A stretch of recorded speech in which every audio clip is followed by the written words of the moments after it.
War has broken out in the Middle East. Missiles are flying, the Strait of Hormuz is effectively a red zone, and right now, global oil prices have violently spiked by over 13%. If you've looked at your retirement accounts or investment portfolios this week, you're already seeing the blood in the water. We are witnessing a massive 2026 stock market drop. The mainstream media is telling you to panic. They're saying this is unprecedented. But if you've watched this channel before, you know that's a lie. History doesn't just repeat, it beats to the exact same rhythm. The chaos we are seeing in the 2026 markets isn't random. It's a playbook. And to understand exactly what happens to your money, the global economy, and our future over the next 12 months, we don't need a crystal ball. We just need to look backward. Wall Street has a hidden war playbook. Every time conflict erupts in a major oil-producing region, the market is forced to decide between two distinct historical paths. The devastating, drawn-out suffocation of 1973, or the terrifying but temporary flash crash of 2001. Today, we are breaking down the exact numbers, the hidden patterns, and uncovering which of these two historical disasters 2026 is destined to repeat. Let's look at the evidence. Part 1. The 1973 Nightmare. The supply shock. To understand our absolute worst-case scenario today, we have to travel back to October 1973. The Yom Kippur War breaks out. A coalition of Arab states, Egypt and Syria leading the charge, launches a coordinated surprise attack against Israel on the holiest day of the Jewish calendar. Sound familiar? But the real weapon of this war wasn't fired from a tank. It was pumped from the ground. In retaliation for U.S. support of Israel, OAPEC, the Arab members of OPEC, launched an oil embargo against the United States and its Western allies. They literally turned off the taps. This wasn't just a political statement. It was a targeted economic strike at the beating heart of the modern industrial world. Almost overnight, the price of a barrel of oil skyrocketed from about $3 to nearly $12. That is a 400% increase in a matter of months. This is what economists call a supply shock. The physical resource required to run not just the war economy, but the entire global economy, plastics, fertilizers, heating, transportation, simply wasn't there. Think about what that means on a human level. In the United States, gas stations ran dry. Cars lined up for city blocks. The government introduced odd-even rationing. If your license plate ended in an odd number, you could only buy gas on odd-numbered days. Speed limits were slashed to 55 miles per hour on American highways to conserve fuel. The country went from post-war superpower confidence to standing in line for gasoline in under a year. The result? A catastrophic economic condition known as stagflation, a toxic cocktail of simultaneously rising inflation and rising unemployment. Normally, these two move in opposite directions. When unemployment rises, demand falls, and inflation cools. Stagflation breaks that rule entirely, and it is almost impossible for central banks to fight. Raise interest rates to kill inflation, and you deepen the unemployment crisis. Lower rates to stimulate jobs, and inflation spirals further out of control. The Federal Reserve was essentially trapped. The numbers were brutal. U.S. inflation peaked at around 12% by 1974. Unemployment climbed to nearly 9% by 1975.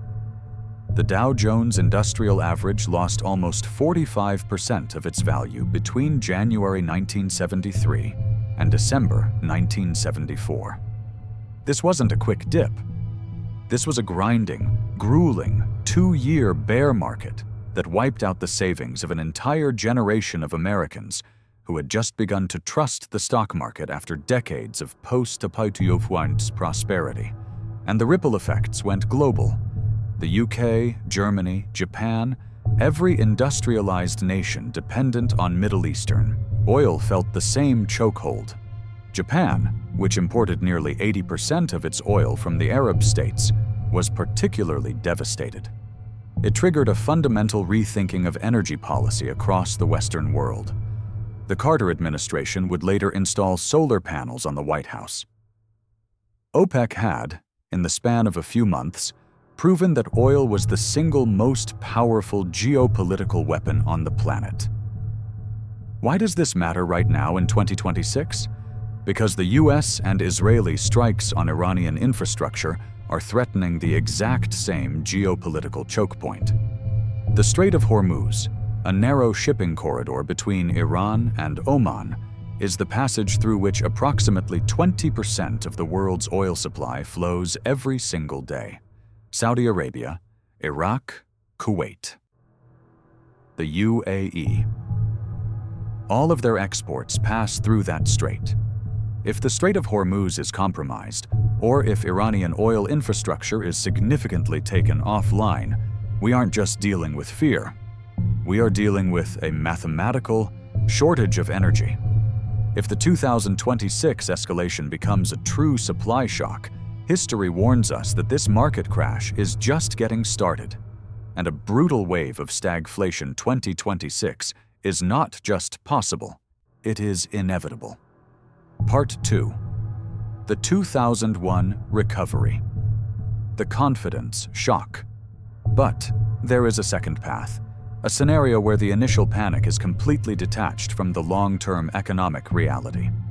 Let's look at the fall of 2001. After the September 11th attacks, the United States suffered an unprecedented psychological blow.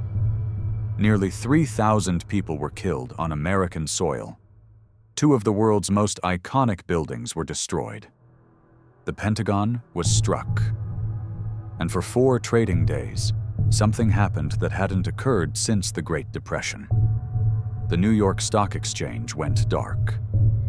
When the markets finally reopened on September 17, 2001, it was an absolute bloodbath. In the first 5 minutes of trading, the Dow Jones dropped over 600 points. By the end of that week, it had fallen, roughly 14.3%, the worst weekly loss since the Great Depression. The S&P 500 fell nearly 12%. The Nasdaq dropped over 16%. Airlines, insurance companies, and defense stocks swung wildly. Trillions of dollars in paper wealth seemed to vaporize. American consumer confidence collapsed. If you were watching the news that week, you would have thought the American economy was finished. But here is what the history books reveal. What the algorithms on Wall Street today are desperately trying to calculate. The 2001 crash was a confidence shock, not a supply shock. America's oil wasn't shut off. Its refineries weren't bombed. Its supply chains weren't broken. Al-Qaeda had inflicted a devastating psychological wound on the nation, but the physical infrastructure of the global economy, the ports, the oil fields, the factories, the shipping lanes, remained completely intact. That distinction is everything. Because the underlying supply chain wasn't broken, governments and central banks could actually intervene effectively. The Federal Reserve, under Alan Greenspan, aggressively slashed interest rates, cutting them 11 times in 2001 alone, bringing them down from 6.5% in January to just 1.75% by December.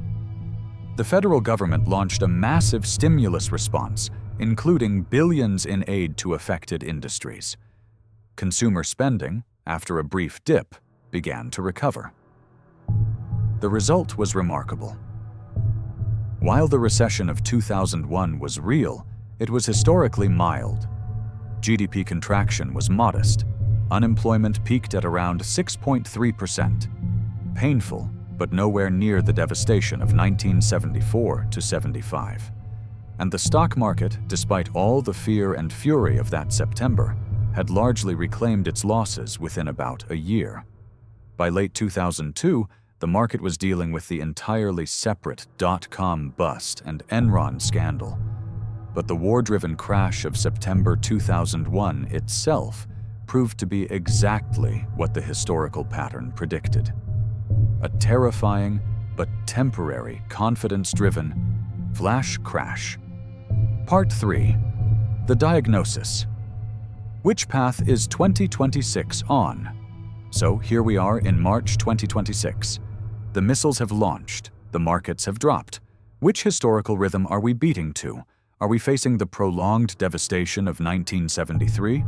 Or the terrifying but ultimately temporary flash crash of 2001? The answer lies entirely in the oil refineries and the shipping lanes. Right now, the markets are pricing in geopolitical uncertainty. They are reacting to the risk of a wider war, the possibility that the Strait of Hormuz gets blocked, that Iranian drones swarm Saudi oil facilities, that a regional conflict expands into something that actually cuts the physical supply of energy to the world. That is a 2001-style confidence shock. The sudden double-digit spike in oil we've seen this month is driven predominantly by fear of what could happen, not what has happened. But, and this is the crucial warning that history provides, if this escalation results in a sustained, physical blockade of the Strait or massive, irreversible destruction of Middle Eastern oil production infrastructure, the playbook flips overnight. We immediately cross the threshold from 2001 into 1973. And that transition happens fast, faster than any government can respond. Here's the critical mechanism to understand. The Federal Reserve cannot print barrels of oil. No interest rate cut, no quantitative easing program, no emergency liquidity injection can replace a physical shortage of energy. In 1973, money didn't fix the problem because the problem wasn't financial, it was physical. The same would be true today. If the supply breaks, monetary policy becomes almost irrelevant. You end up in the same stagflationary trap that strangled the 1970s economy for the better part of a decade.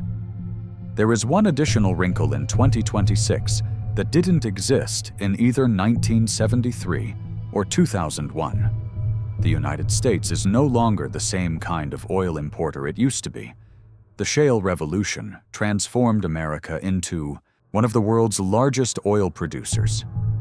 U.S. domestic production has somewhat cushioned the immediate blow of Middle Eastern instability. But, and this is crucial, the global oil market is interconnected. Even if the U.S. produces more of its own oil, a global price spike still hits American consumers at the pump, raises transportation costs, drives up inflation, and squeezes corporate margins. Domestic production buffers the blow, it doesn't eliminate it. As of right now, the global energy flow is strained, but it is not completely broken. Iranian oil exports are under pressure. Tanker insurance rates in the Gulf are surging, but the Strait of Hormuz remains technically open. The key word there is technically. In a war of this scale, that reality can change in a matter of hours, not days. Conclusion. What the smart money is watching. The mainstream news wants you focused on the day-to-day panic. The red numbers on the ticker, the politicians' statements, the Twitter outrage cycle. But true understanding comes from zooming out and recognizing the historical cycles playing out right in front of you. The smart money, the institutional investors, the sovereign wealth funds, the commodity traders, they are not watching CNBC right now. They are watching three specific indicators. Number 1, tanker traffic through the Strait of Hormuz. If the tanker count drops significantly, the supply shock has begun. Number 2, the price of oil options, specifically the fear premium. When traders start pricing in catastrophic supply disruption 6 months out, They are telling you something the headlines aren't yet saying. Number 3. The yield on inflation-protected bonds, called TIPS. If inflation expectations in the bond market start spiking, the smart money has already decided we're heading toward 1973, not 2001. These 3 signals, not the daily news cycle, will tell you which historical path we are locked into before it becomes obvious to everyone else. Whether we end up repeating the stagflation of the 1970s or the rapid recovery of the early 2000s depends entirely on what happens in those Middle Eastern waters over the next few weeks. History has given us the 2 possible outcomes. The data will tell us which one we're living. If you want to stay ahead of the headlines and uncover the historical truths that explain our chaotic present, hit that subscribe button and ring the notification bell. Because the next few weeks are going to move fast, and you need to know what to watch for before it happens. Remember, history doesn't just repeat, it rebeats.